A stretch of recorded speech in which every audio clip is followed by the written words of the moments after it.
Hello everyone, आज Saturday है। Tomorrow CA inter audit का मैं टेस्ट कंडक्ट करने जा रहा हूँ। ये पहले से अनाउंस था। मैंने 15-20 दिन पहले पूरे टेस्ट का शेड्यूल बताया था और एक हफ्ते पहले फिर से याद भी दिलाया था। लास्ट संडे लॉ का टेस्ट हुआ था एंड टुमारो ऑडिट का टेस्ट है। तो ऑडिट टेस्ट के बारे में मैं कुछ इंपॉर्टेंट बातें बता रहा हूँ कल के टेस्ट के लिए, प्लीज़ ध्यान से सुनना।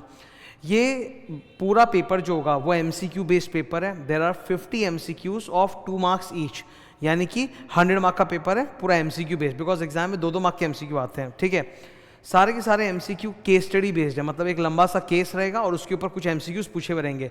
देर are total of 12 case scenarios और उनके ऊपर किसी पे 4, किसी पे 5, किसी पे 3 क्वेश्चन है, ऐसे करके 50 क्वेश्चन है।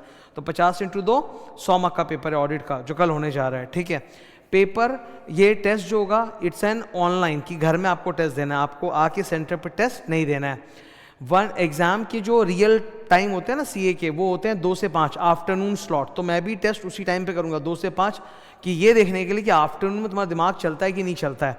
तो 1:45 PM पर 1:45 पर 2 बजने में 15 मिनट जब बचे हुए हैं, 1:45 बजे मैं क्वेश्चन पेपर टेलीग्राम पे डाल दूंगा। टेलीग्राम पे आपको मिल जाएगा। 15 मिनट्स रीडिंग टाइम और फिर 2 to 5 3 आवर्स का अटेम्प्ट टाइम है। तुमको कुछ नहीं करना, मोबाइल पे तुम्हारे सपोज क्वेश्चन पेपर आ गया टेलीग्राम पे, अब तुम 15 मिनट रीडिंग करो, फिर 2 बजे से आंसर लिखना चालू करो। आंसर मतलब तुमको ABCD यही लिखना है, बिकॉज MCQ है। एक रफ पेपर ले लेना और उस पर क्वेश्चन को पढ़ना, ABCD जो भी आंसर वो लिखते जाना। ठीक है, नाउ सिंस ये ऑडिट का एग्जाम है तो I want to give you a little bit thumbs up about the audit subject. ठीक है, सबसे पहली चीज आज जो तुमको रिवाइज करनी है, याद करनी है, वो है name and number of the standards on auditing. तो स्टैंडर्ड्स ऑन ऑडिटिंग के नाम नंबर जरूर याद कर लेना। ठीक है, इसके अलावा सर हम लोग कौन सा चैप्टर पढ़ें जो हम लोगों को फ़ायदा मिलेगा? चैप्टर 5 जो बड़ा चैप्टर है, आइटम्स ऑफ फाइनेंशियल स्टेटमेंट, वो पढ़ो। अब बोलोगे सर इतना बड़ा चैप्टर तो सुन के ही मेरे रोंगटे खड़े हो रहे हैं। सिंपल है, मैंने ऑडिट में हर चैप्टर का मैराथन रिवीजन बना के यूट्यूब पे डाला है। मेरे चैनल पे प्लेलिस्ट है, मेरे चैनल पे जाओगे तो प्लेलिस्ट के अंदर सीए इंटर ऑडिट मैराथन का एक प्लेलिस्ट होगा पूरा। मैंने कुछ दिन पहले टेलीग्राम में लिंक भी शेयर किया था, उसमें हर चैप्टर का मैराथन है। तो कम से कम चैप्टर 5 का मैराथन वहाँ से ही देख के कर लेना। ठीक है, ज़रूरी है। कुछ चैप्टर्स बहुत ज़्यादा ज़रूरी हैं जो आपको करने हैं, मैं बता देता हूँ। एथिक्स वाला चैप्टर कर लेना, थोड़ा बैंक ऑडिट पढ़ लेना। बैंक ऑडिट के अलावा कारो ऑडिट रिपोर्ट कर सकते हो। फिर वॉल्यूम 1 की अगर मैं बात करूं तो वॉल्यूम 1 में चैप्टर नंबर 4, चैप्टर नंबर 5 ये थोड़ा ज़्यादा कर लेना, इससे थोड़े ज़्यादा क्वेश्चंस रहेंगे, तुम जल्दी से पिक कर पाओगे। ठीक है, एक और बात बता देता हूँ, ऑडिट में अक्सर ऐसा होता है, क्योंकि पिछले हफ्ते लॉ का जो टेस्ट हुआ था, बहुत सारे स्टूडेंट्स ने बोला था सर हमें तो 3 घंटे नहीं लगे, हमारा जल्दी हो गया था। बहुत अच्छी बात है। ऑडिट में आप देखोगे कि MCQs अटेम्प्ट करने में टाइम थोड़ा रिलेटिवली कम लगता है। जैसे अगर लॉ में आपको 3 घंटे लगेंगे ना, मतलब MCQs वाले पेपर में, तो ऑडिट में 3 नहीं लगेंगे, 2 घंटे में हो जाएगा। लेकिन पर्पस टाइम नहीं है। इस बार जो ऑडिट टेस्ट कल ले रहा हूँ उसमें घड़ी से मेरे को मतलब नहीं है। मेरे को मतलब नहीं कि तुमने 1 घंटे में किया, आधे घंटे में किया, 2 घंटे में किया, 3 घंटे में किया, आई डोंट केयर। मेरे को मकसद एक ही है कि तुम कितना एक्यूरेट आंसर दे पा रहे हो। देखो 50 MCQs में अगर तुम्हारा 30 राइट हो रहा है तो कोई गर्व की बात नहीं है। ऑडिट में 50 में से 30 सही हो जाता है अगर पढ़ा हुआ रहता है, रिवाइज किया हुआ रहता है। तो अगर तुम 30 MCQ से ज़्यादा सॉल्व कर पाए, लेट्स से कि 50 में से तुम 40 राइट सॉल्व कर लिए, 45 राइट सॉल्व कर लिए, 35 राइट सॉल्व कर लिए, तब मेरी तरफ से तुमको एक वाव है, एक लाइक है। ठीक है, पर अगर तुम्हारा 50 में से खाली 30 राइट हो रहा है तो मतलब फिर कोई वाव वाली बात नहीं है। तो अपने आप पीठ थपथपाना स्टार्ट मत कर देना। ओके, आइडियली तो मैं बोलूँगा कि अगर 40+ जा रहे हो तब तुम्हारा ऑडिट बहुत अच्छा है। अगर 40 से नीचे जा रहे हो तो उतना अच्छा ऑडिट नहीं, तुमको और रिविजन या और मेहनत करने की ज़रूरत है। ठीक है, ये जो टेस्ट है it is open to all students, ये फ्री है, MCQ सेल्फ असेसमेंट है।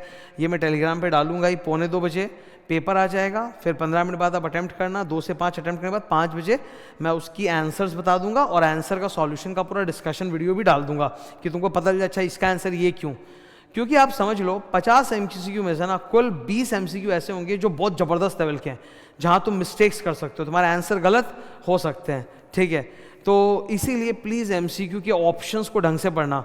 मैं 2-3 चीज़ें बताना चाहता हूँ जिस पर ख्याल रखना। नंबर 1 टिप, MCQ जब करो ऑडिट सब्जेक्ट में तो ऑप्शंस को बड़ा केयरफुली पढ़ो। कई बार हो सकता है कि 4 ऑप्शन में से 2 सही लग रहे हैं, तो देखो ज़्यादा सही कौन सा है।